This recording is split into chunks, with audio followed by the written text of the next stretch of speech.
Okay, I'm going to go ahead and get started, just work us through some of the logistics and just welcome folks as they come in. Again, if you're not speaking, if you could go on mute, that'd be appreciated. This session is being recorded and will be available shortly after the meeting closes. I'll send out an email that'll have the link. I just need to do just some minor editing and then I'll go ahead and send it out. Today's event is a panel discussion, and it came about. I just want to thank those who served on our focus group as to what we're planning to offer for this calendar year. And one of the events that came up was the one tonight, delivering organizational change management as an individual contributor. My name is Angela Middleton. I am an ACMP Texas board member, as well as the Houston Regional Director. This is my second year of a 2-year term. I've been just delighted to serve in this role. And you're always welcome to reach out to me, angela.middleton@acmptexas.org. If you see me on LinkedIn, by all means, please send an invite for us to link. I would always appreciate that. And I participate as a facilitator in a number of the ACMP Global community extensions and mergers and acquisition and innovative lab.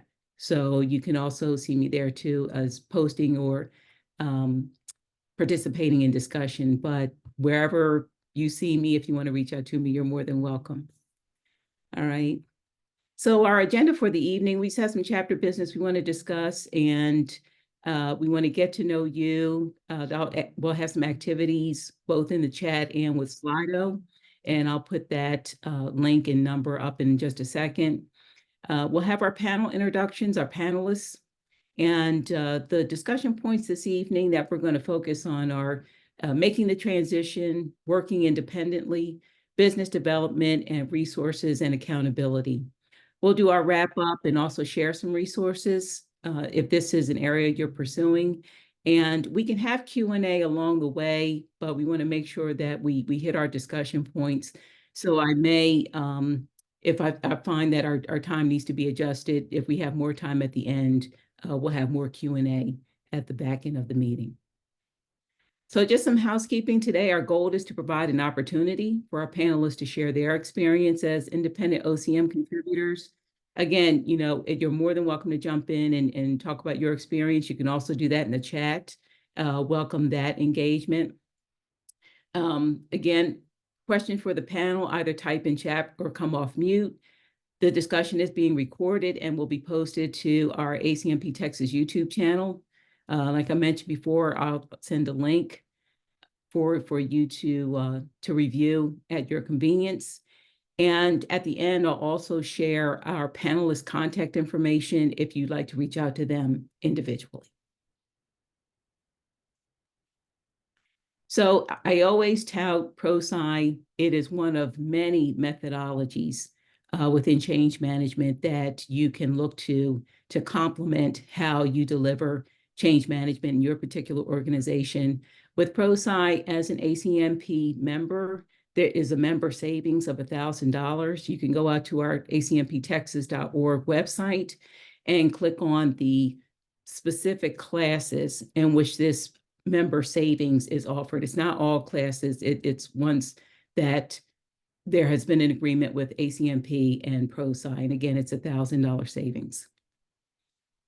We have an upcoming event. It is an in-person event for those who are in Houston. It is at Heights Beer Garden, Wednesday, April 17th from 6 to 8. We are finalizing the flyer now so that folks can register. Just wanted to let you know that it is coming up. Admission is free. Heights Beer Garden really is a nice location.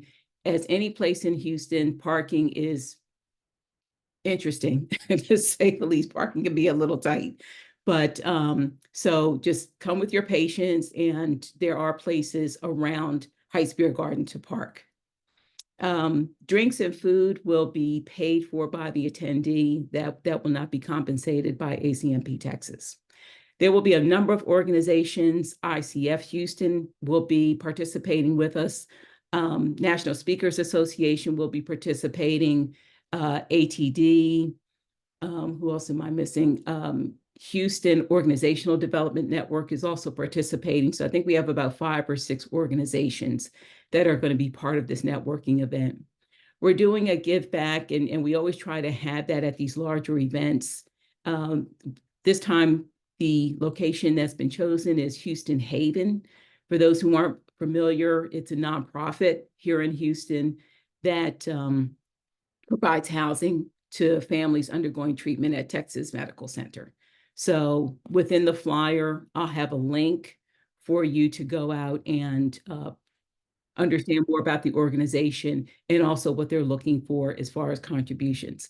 I have the QR code there in the corner if you want to take a picture with your phone. Just didn't get a chance to put it all here, and I didn't want it to clutter up the slide. Finally, for our focus group, as I mentioned before, or if you want to volunteer in another capacity, don't hesitate to reach out to me. We can always use more engagement, more collaboration. Again, we always want to make sure that these events are meeting the needs of our members.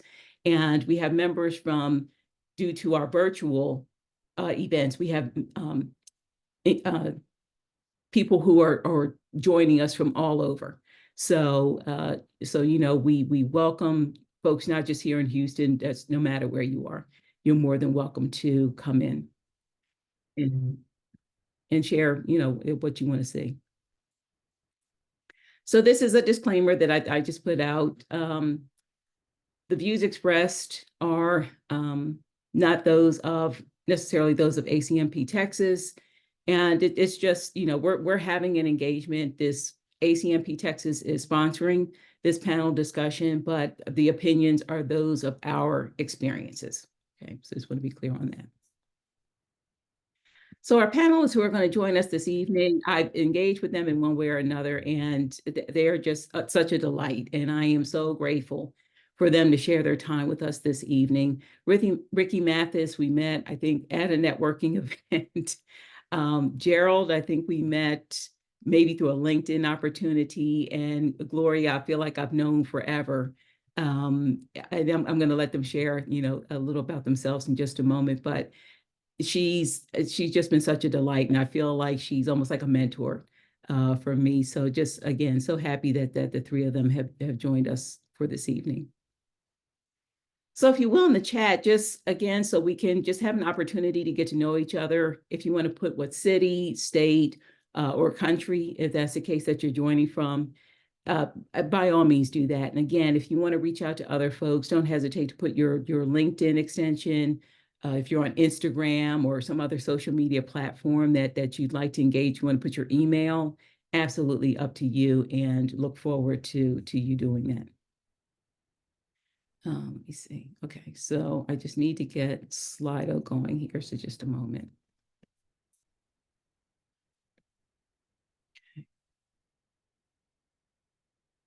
So this is the number 4 to participate in Slido. I'm going to put that in the chat as well. Sorry about this.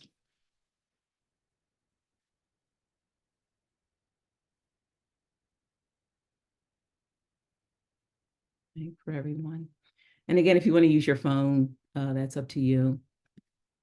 I find it to be a bit cumbersome, but absolutely, by all means. All right, I'm going to take it down. Slide over there a bit.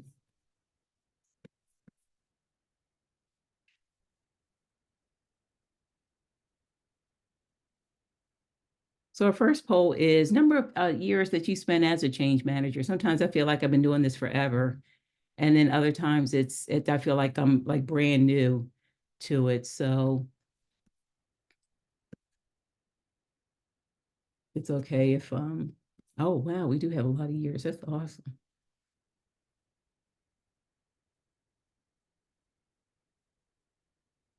Oh, not doing it anymore. Okay, that's okay. 20 plus. Yeah. It's been around for so long. And as most specialties, the name metamorphosizes at different stages. I know earlier in my career, it was business redesign, business re-engineering, always in some capacity. But I feel like this role, this title really does kind of culminate a lot of what we do. So 18, oh, this is excellent. Had some new folks coming in 1 year. Yeah.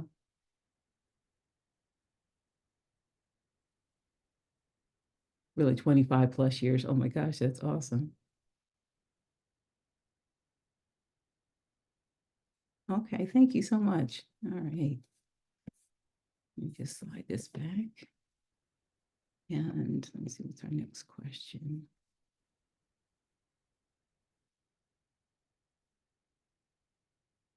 And are you considering, becoming a solo contributor?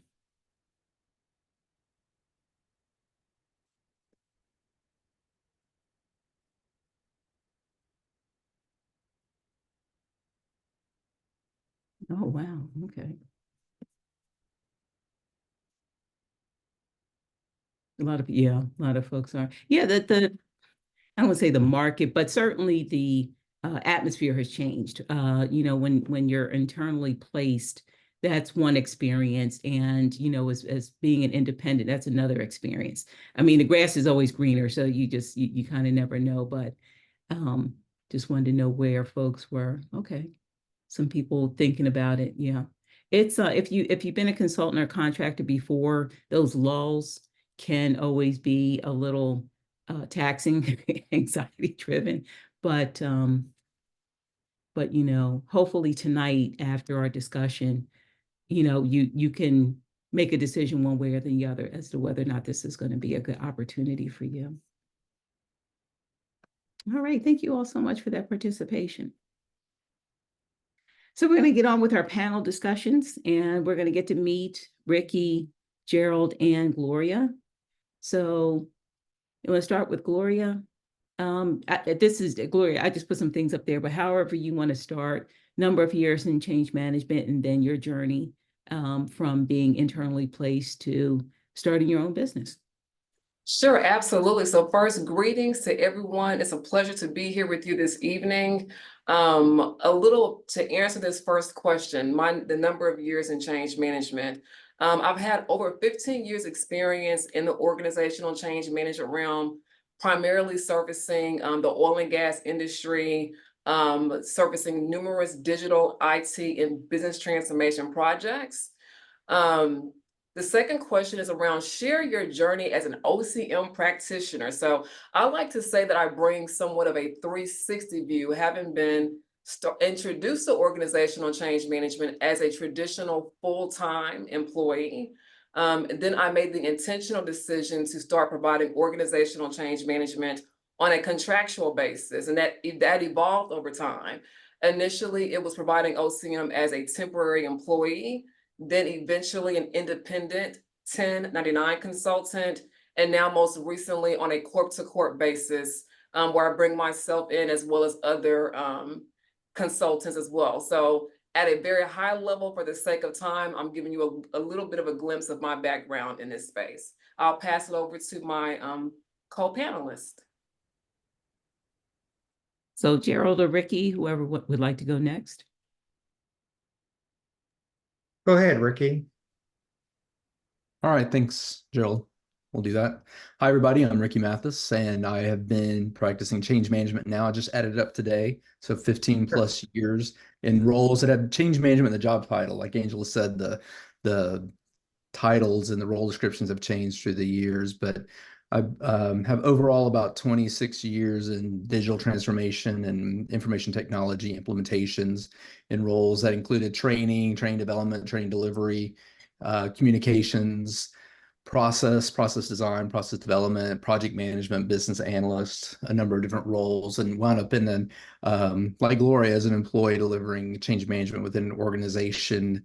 So I had about 17 years as an internal employee of those large companies. And then in 2015, at the end of 2015 is when I jumped out and I started doing change management as a W-2 contractor of an agency. Did that for a year, and then 2017 began working as an independent consultant, but one who subcontracts through other larger companies, delivering change management work. And so I've been consistently engaged on projects doing change management for 7+ years. And I got my ProSci certification in about 2010 and my CCMP certification in 2019. Thank you, Ricky. Okay, so I have probably similar to Ricky and Gloria, probably 25 plus years in some type of change management. I shared with my panelist peers, recently, early in my career, change management was not as much of a thing as it is today. But right out of graduate school, I was a consultant for PricewaterhouseCoopers, and I was in a practice called the Center for Performance Improvement, and we handled learning and development, communications, change management for large-scale ERP implementations, SAP primarily. And a lot of our work was change management, but we called ourselves whatever the client was paying for, of course. And and then after that, I worked full time for several large companies as a organizational change manager or something similar. And then finally, I guess about 10 years ago, I became an independent. I ran my own consulting practice. Primarily, it was just me working full time on engagements, 9 or 10 months, or maybe a year. And then, like Angela said, there's always that lull in between and then another project. And currently I'm full time again with Hewlett Packard Enterprise, HPE. So I've done both. I've done, consulting, worked full time for organizations. I've done independent, and I both definitely see the pros and cons of each. And it just, depending on the situation. Okay, thank you all for those introductions. And that's what we'll share this evening, some of the challenges, the opportunities. And again, this is our panelists are sharing their discussion. You're more than welcome to share their experience. You're more than welcome to share your experience in the discussion and to jump in and just ask a question. So we're going to start with making the transition. What did that road ahead look like? And Ricky, why did you decide to transition into contracting, consulting, or building a business to deliver OCM? What was that driver for you?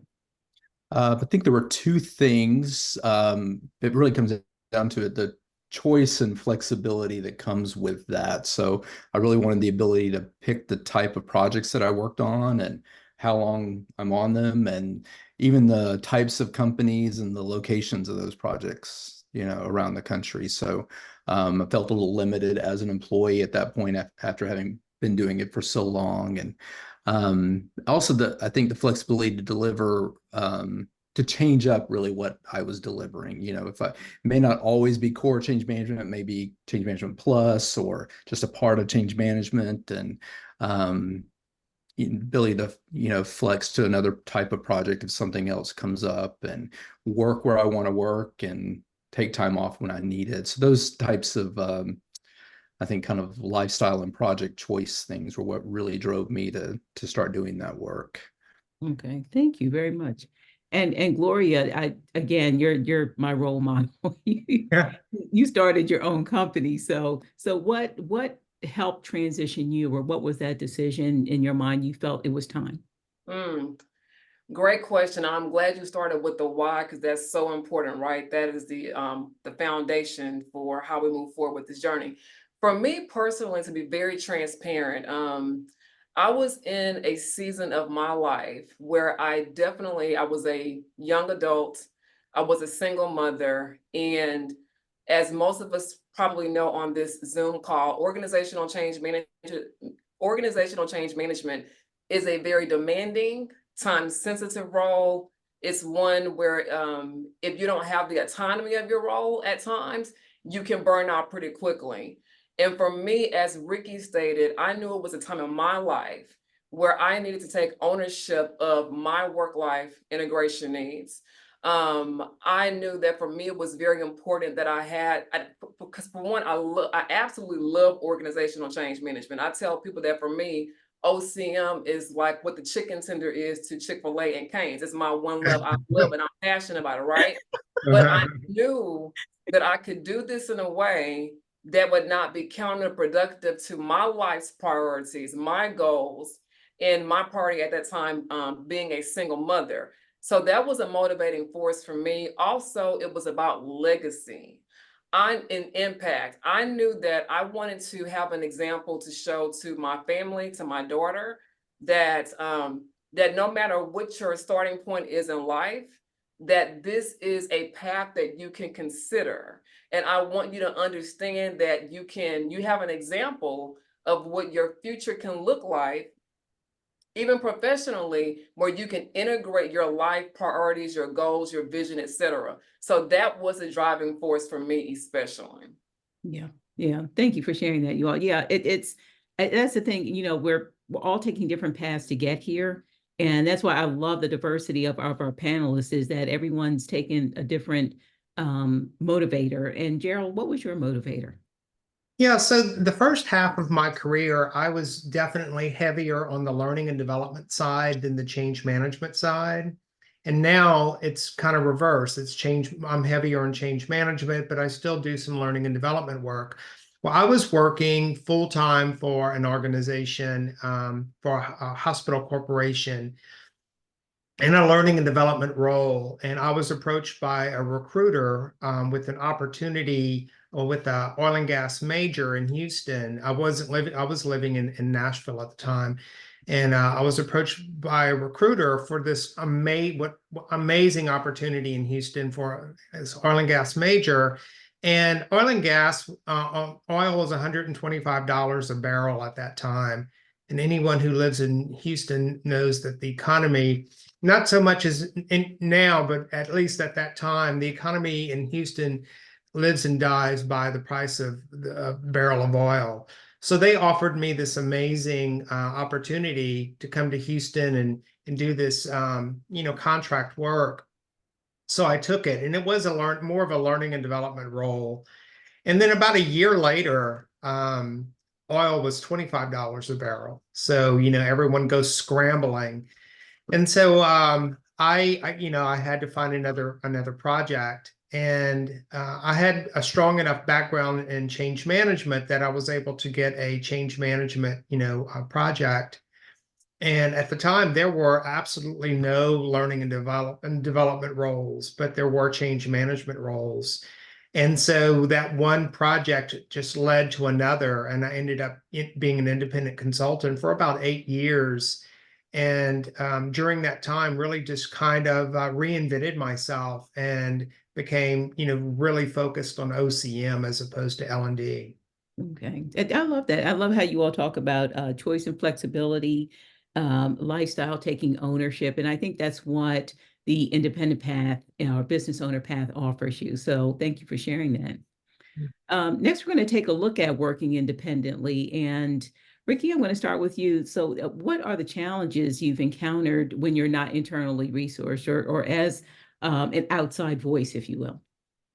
Sure. Yeah. I think one of the things that was hinted on is maybe some of that time figuring out what your next thing is going to be. When one thing ends, you have to find another. But even coming into an organization and being a change agent coming in to implement changes, you don't have that history necessarily. You don't know what the culture is around change. You don't know how much saturation they have, how many deployments of new software, or how many HR changes there have been, or how many times they've acquired a company and new people have had to come in and things have changed. So it really takes a little time to keep your ear to the ground to understand that and the effect that it has on what you're trying to do. And I think also being outside, people can see you maybe unintentionally as a troublemaker, maybe the wrong word, but someone who's there to disrupt things. You're there to make this change happen, even though that decision was probably made internally for some legitimate business reasons. They can associate you with that and see you as, oh, just someone who's here temporarily to make things go differently for us, and then you move on, and we'll be here having to make something happen with that. Those are some of the challenges of it. Delivering change management in organizations when you come from the outside. That's true. I liked how you said disruptor, right? Because I Right. think sometimes as change managers, we are disruptors. Gerald, do Mhm. you feel like you're a disruptor sometimes as you have that outside voice coming in, or what has maybe been some other challenges outside of that you've experienced? Yeah, I think, the biggest challenge is definitely, navigating the organization. Most of my work and throughout my career has been with, with large companies. And, navigating those companies are difficult, where to go for resources or what, groups exist, or you don't want to, duplicate something that already exists. Mhm. And sometimes when you join a project, the project team doesn't always have lots of time to onboard you. You pretty much have to join the team and start producing right away. And you don't have that, history with the organization, and you really don't know who to ask, and you don't have a network yet. And you quickly build it. And I think that's one of the great things about being a consultant, whether you're internal or external, is you learn to navigate very quickly. You learn to build relationships. And I think it's being a disruptor. I think it's great to have ideas that can really change outcomes, but it's the way you present them. And I think early in my career I learned you know um, to really form relationships on teams and on projects and in company in inside companies very quickly, so that you can truly partner with them. And then when you introduce something that's outside of what they would normally an approach outside of what they would normally do, they you present it in a way that they're at least willing to try it, or at least willing to hear you out. Absolutely. Now, Gloria, you come with a full team, so you're able to really help fill out some of your clients that you're working with. Have there been any challenges with you coming so well equipped, both with experience as well as people resourcing? Absolutely. I mean, because I've worked as an independent contributor, as a solo independent consultant on a project, and then also as a team, right? I would say that some of the biggest challenges that we're having to constantly overcome, to Ricky and Gerald's point, is that you don't know what you don't know, right? So when you have the discussion with the client, there's always that, oh, we've got to get X done by this time frame, and it's got to get done, right? Mhm. But the biggest challenge that you're going to have when you're coming in as an external resource is knowing what questions to ask Yeah. to validate Yeah. if the client is indeed serious about a transformation happening, right? Yeah. And obviously, as part of peeling that onion back, you have to ensure that you are working in a way where you can build trust, credibility. Mhm. You have to ensure that you're working in a way that, as an external consultant, that you are working within the legal terms and conditions of your contract. Mhm. Um, I think that's one of the biggest challenges that we're having to constantly overcome when providing organizational change management as an external consultant. Now, I will also say this too. I've also been in a situation where I'm having to constantly remind the clients, um, your employees, your OCM team members, these are your employees, right? And while I can certainly influence how some of the work gets done, contractually and legally, we are not responsible. We cannot mandate, we cannot force your employees to perform tasks the way that we wouldn't necessarily do it, for example, right? Um, so that has also been a constant challenge, is getting them to understand that we're here to help influence your team. We're here to help guide them. But at the end of the day, you're also going to play a role in ensuring that your employees are accountable for helping helping this implementation reach the future desired outcome. So those are the Absolutely. challenges that I would say we're constantly overcoming. Okay. Thank you all for sharing. Yeah. You don't have the history, right? You're onboarding yourself. Absolutely. And that's some of the challenges of coming into a new space. Um, the opportunities that you all were working into is that you can guide and influence, which I think is really beneficial, especially sitting in meetings and you're hearing a team or a number of employees who have been working together for a long time. They're very familiar with each other, very familiar with the process, but they've been doing it the same way. So when you come in, Gerald, what do you see as an opportunity to help sway how, even as OCM, right? They're internally placed to sway how to look at things maybe a little differently. Yeah, and I think, you know, exactly what Gloria was just saying. I think as consultants, again, whether you're internal or external, we have to influence without authority, right? So, I mean, I've had individual contributor roles, and I've had, I've managed teams. But a lot of times, even if you're managing a team, your clients in another department, or you're trying to get your ideas on solid footing, and you have to influence without authority. So I think networking, asking a lot of questions. Again, Gloria talked about this, but I learned early on as a working with PricewaterhouseCoopers is that, we don't always have to have all of the answers immediately, right? But you do have to ask a lot of questions. And I think if you, treat your client where you don't have all of the answers, but you want to understand their problems, you want to understand what they're trying to achieve, you understand their pain points, and you ask enough questions, I think they appreciate that more than trying to come in with all of the answers immediately. So it's a lot of that, that networking that goes on. Yeah, it is. It's a great opportunity to network, and it's one where I enjoy getting the chance to get to meet people in different groups and things like that. Um, so, Ricky,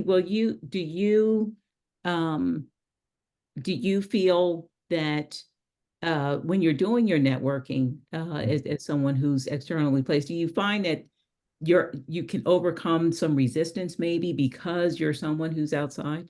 Yes, absolutely. Yeah. The fact that they do see you as someone that hasn't initially been there when things have gone wrong, or someone that can sit and listen to them and understand not only what the current problem is and their angle on it, but also what's specific to them and their job, and what are some of their concerns maybe that are getting in the way of them adopting this change or accepting the change or getting on board with it. So I do find that if you just, show up and you're willing to listen, ask questions, and act on some of those and build some of that into your own change management plans, people will see you as someone they can trust, someone who's a partner in that change. Whether they're an individual who's affected by the change, or there's an internal OCM resource that's been assigned to it, as Gloria mentioned, or someone maybe who's just been given some of these change management task to do. Someone has been kind of attached to you. There's lots of ways that that relationship can work to make the overall change management product a lot better. Okay. All right. Just in the interest of time, just going to kind of move us along here. So we're going to take a look at some business development opportunities. And I did have a slide open. I'm going to skip over that and move to Gloria, what have you found to be some of the advantages and challenges of 1099 versus W-2 opportunities? Wonderful, wonderful question here. I'm going to start with the advantages with the 1099 first, obviously. So one of the biggest advantages of working on a 1099 basis is that you have the opportunity to scope out that work according to the terms and conditions that fit with your risk, what your risk profile is, right? I'm going to give an example. So when I'm working as an independent 1099 on a corp-to-corp basis, I'm ensuring that, okay, we're going to retain the rights to our intellectual property. There is no work for hire. Whereas when you're working as a W-2, everything that you create for the company, it becomes immediately the IP of the organization. In our case, when you're working as a 1099 on a corp-to-corp basis, we are retaining the intellectual property, right? Obviously, having that flexibility to parachute in and parachute out according to, you know, your work-life integration needs balances, right? Mhm. I would say another big advantage is having the flexibility to even potentially scale up and add additional resources if the engagement requires that, right? Um, I've also really enjoyed the fact that you can come into the organ instead of being managed as an employee, you are expected to come into that organization with they're paying you for what you know, right? So I really see that as a huge advantage that they are looking to you to come in and come in with the solutions, not telling you, you know, okay, well, Angela, Gerald, Ricky, it should be done like this. No, you have that autonomy to provide that service, again, obviously within the terms and conditions of your contract. Those are some big advantages there. Now, some challenges that I would say that you need to consider when considering going independent, whether it's 1099 on a corp-to-corp basis, is obviously business development, okay?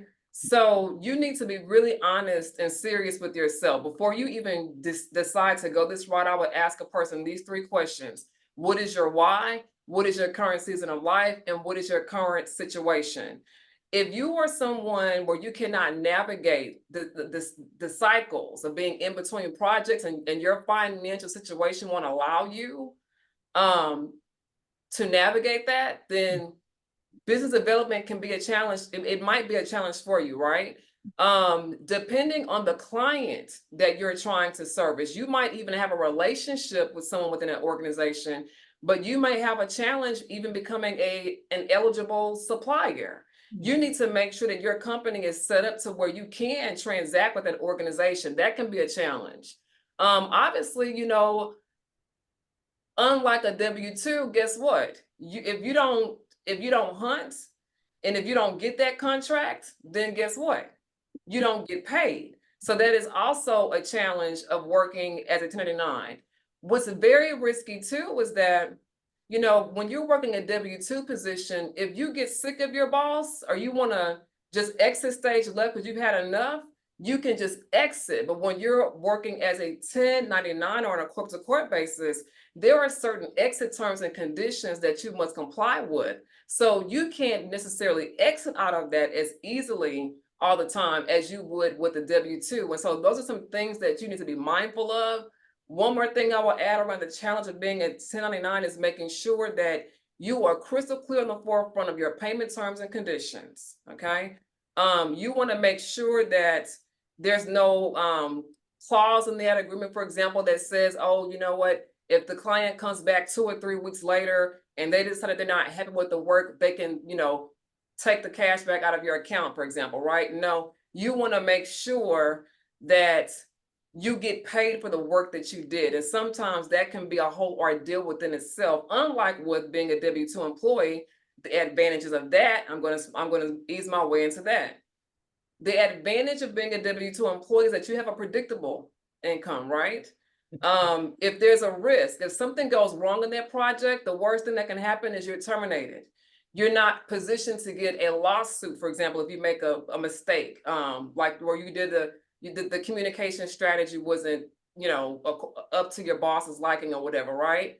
The other advantage of being W-2 obviously is that you have a whole infrastructure already created for you. And what I mean by that is you have an IT department, you have a team typically that you can work with.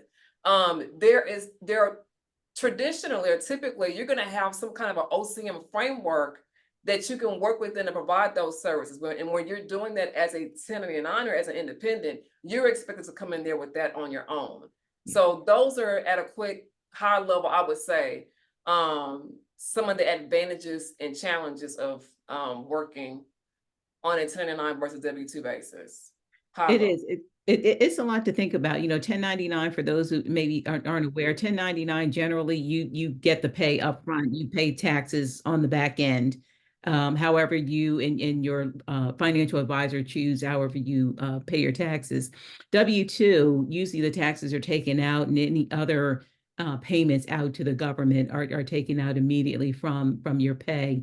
So I'm starting to see more W-2 contracts. Ricky and Gerald, you all may be finding something different, but if you're looking at 1099, you don't necessarily have to be an LLC or incorporated. You can do business as, but again, always speak with a financial advisor as to what's going to be the best opportunity for you if this is something that you're seeking.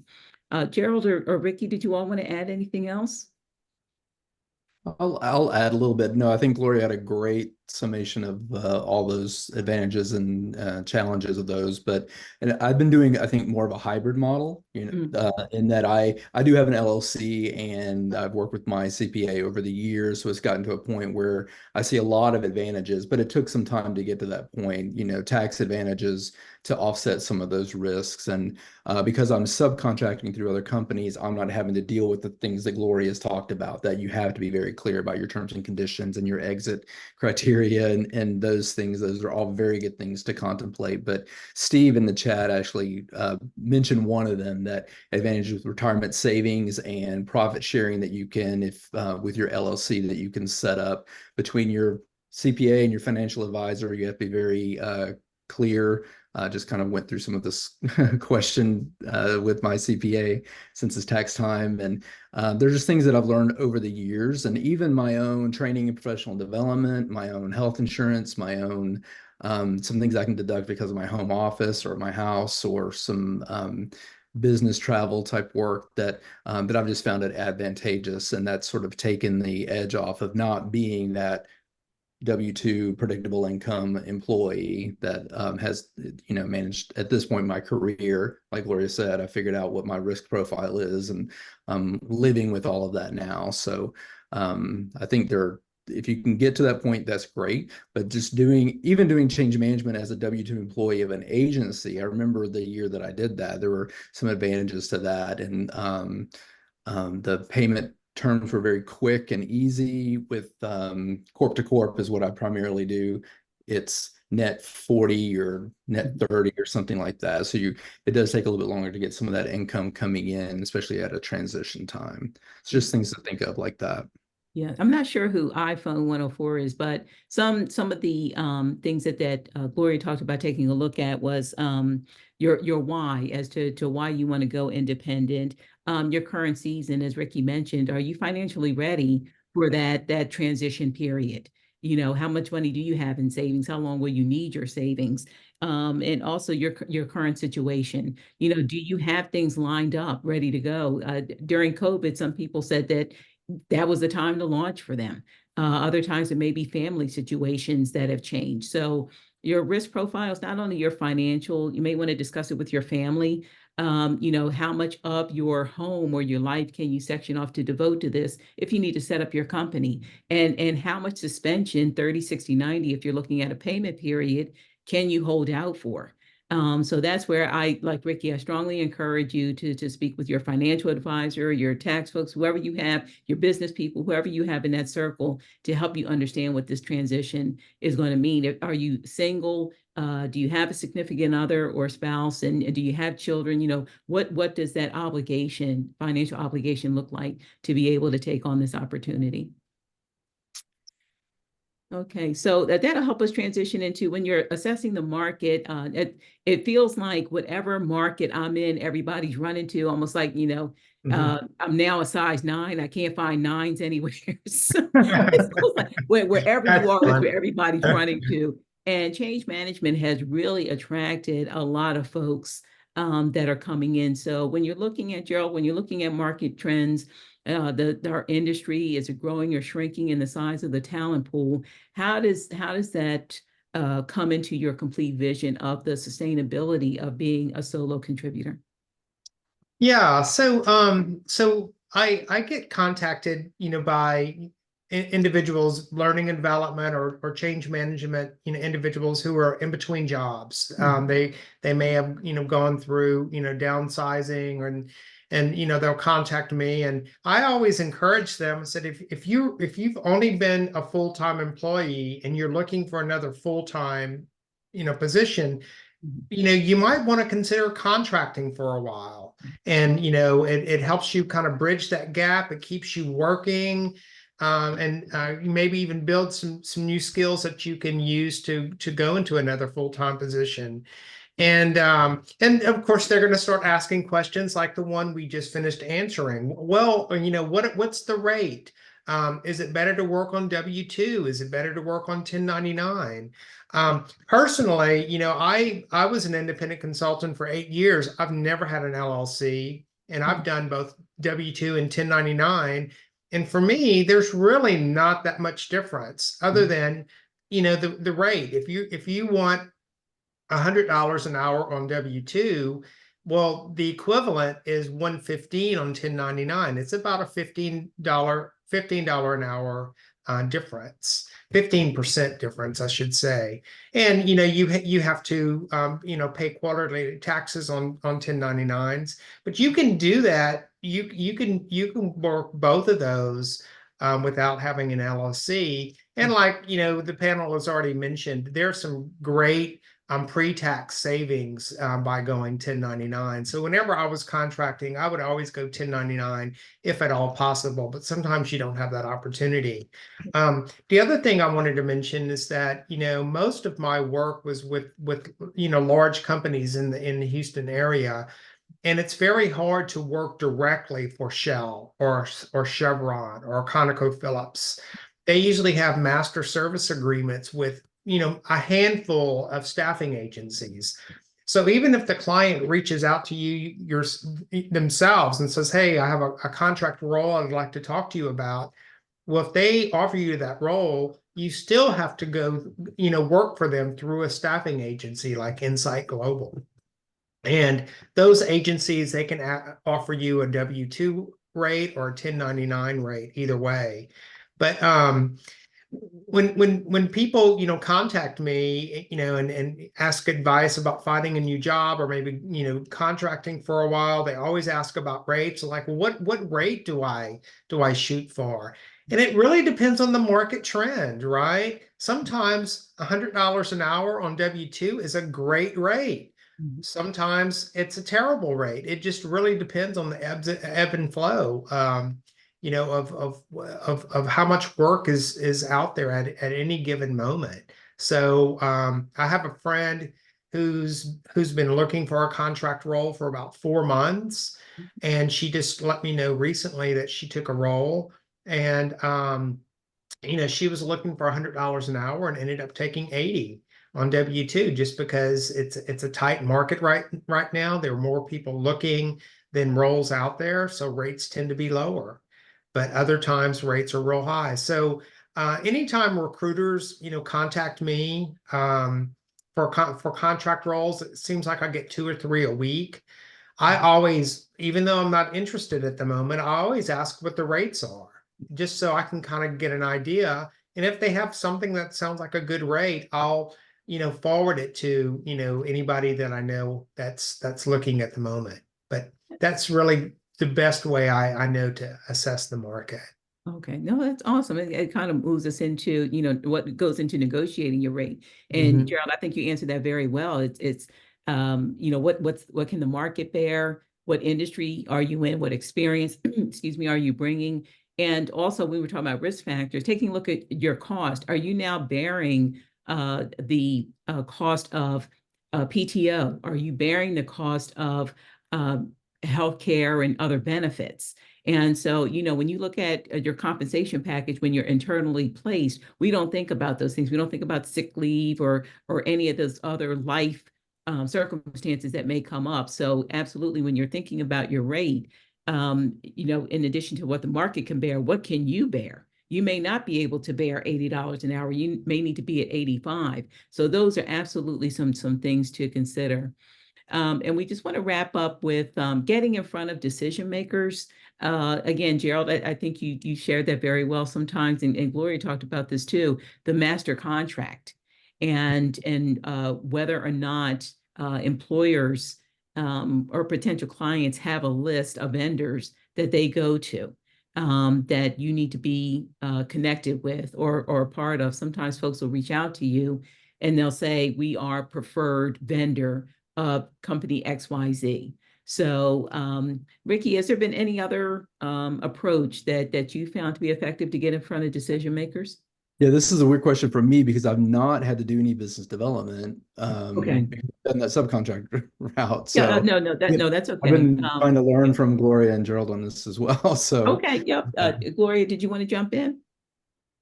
Sure. So this is a very important question here, right? And depending on what path you want to take, if you want to go as a subcontractor, or if you want to go as a direct, is going to determine the strategy that you take.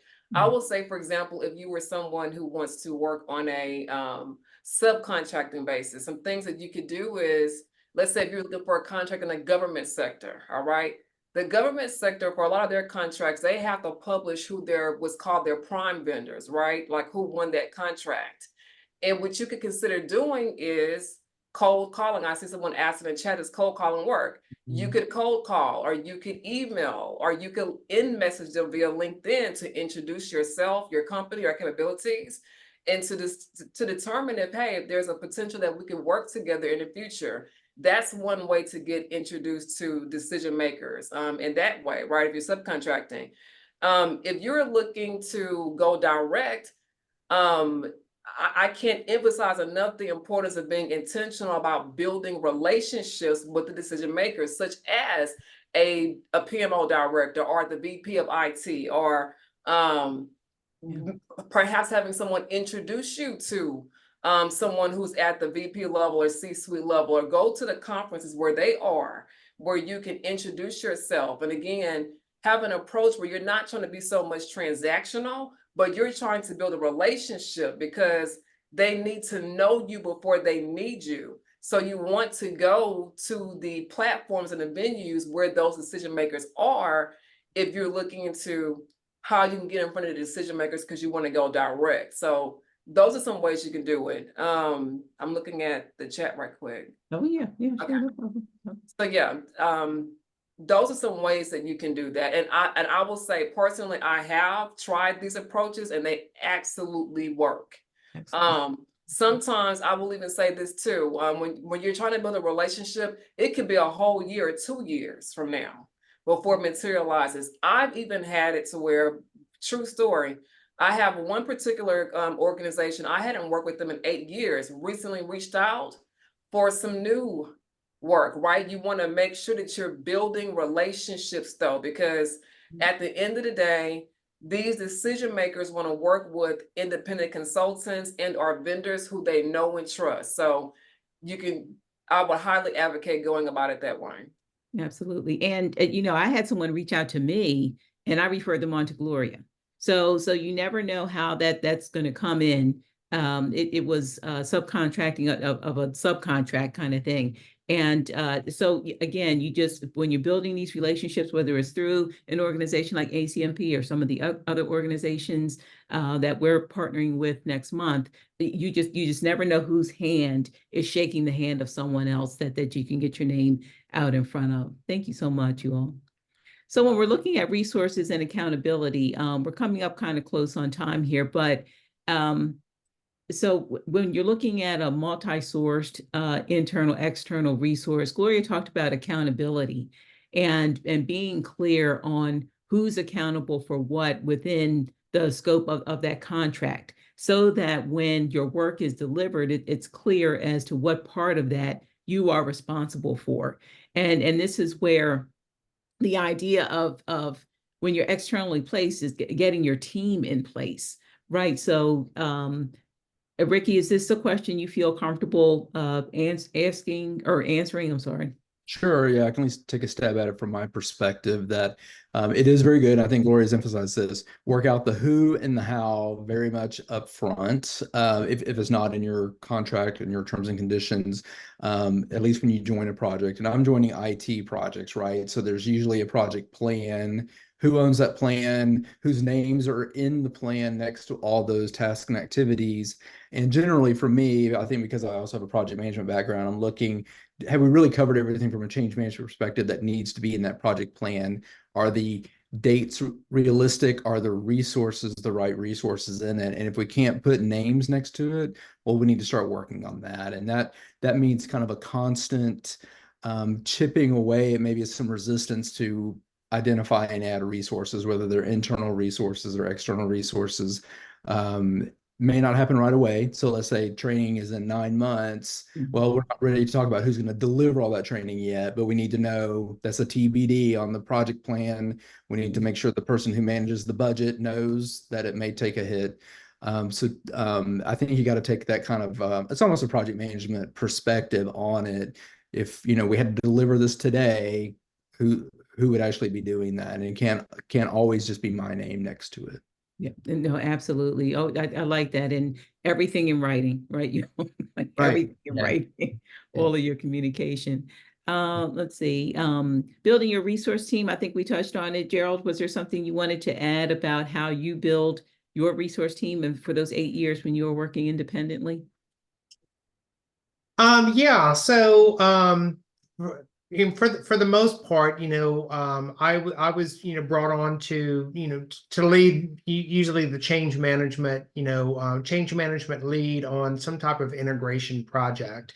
And typically, I would be the only change manager, but on a project team. But of course, there's lots of change management to go around. So that whole concept, and I know we've had other presentations about it, the change champions, really being able to go into an organization and explain to the client, what are change champions, and how can I, work with other employees who are associated with the project and really bring about, training them on change management concepts, and they become the army. And you might be providing the strategy, training them, coming up with the tactics, but they help you execute. And I've done that on several projects, and it's worked out really well. The employees, learn a lot. It brings, change management concepts to the organization. I've actually, you built change management training and playbooks for clients, and left those with them to use moving forward. But that whole change ambassador or change champion concept, that has worked well for me for several large projects when I was an independent. Excellent, excellent. So we're not going to do Slido for this, but just hopefully this discussion today, again, I want to thank the panelists. It has helped you make a decision one way or the other about whether or not you want to go independent. And again, I'll provide this in the communication with the link. Our panelists are available for you all to reach out to them. Again, all of us are on LinkedIn. You're more than welcome to connect with us there. Some have provided their email addresses. Gloria actually has a story of how she got started. In addition to other resources, ACMP Global has a number of communities that speak to independent consultants. You can always go out there and ask questions. You can do search as far as pay rates and how to bill with pay scale and salary. You can also go to the SBA.gov, the Small Business Association. And again, I'll provide the link to Gloria's journey to becoming an individual contributor. So just want to thank you all for joining us. We're at the top of the hour. And again, want to thank my panelists. I really appreciate you all spending the time to share your experience. And unfortunately, we didn't have time for questions, but that's okay. Had some great information going in the chat. And was there anything you all wanted to round out this evening with? It was just a pleasure being here with everyone this evening rather, and morning, wherever you're joining from. And I wish everyone the best of luck. That's what I want to say. Thank you, Angela, for even providing this platform for us. We really appreciate it. Oh, you're welcome. Same here. And Angela, I'd probably end with just saying that, there's great opportunities being full-time employees as well as independent individual contributor or contractor. Don't be afraid to flex between the two. You might spend a couple of years in one and go to another, and it always gives you another great option. I always think that at some point I may become an individual contributor again, individual contractor again. But it's nice to have that option in our field, and there really are pros and cons each way. No, agreed. Absolutely, absolutely. Okay, you all, listen, everyone have a wonderful day, evening, afternoon. I'm with you, Gloria, wherever you are. Yeah. And again, thank you for joining us, and look on ACMP Texas and also through invites for more opportunities from ACMP Texas. Thank you Thank all. you, Have a good Angela. night. Bye-bye. Thanks, everybody.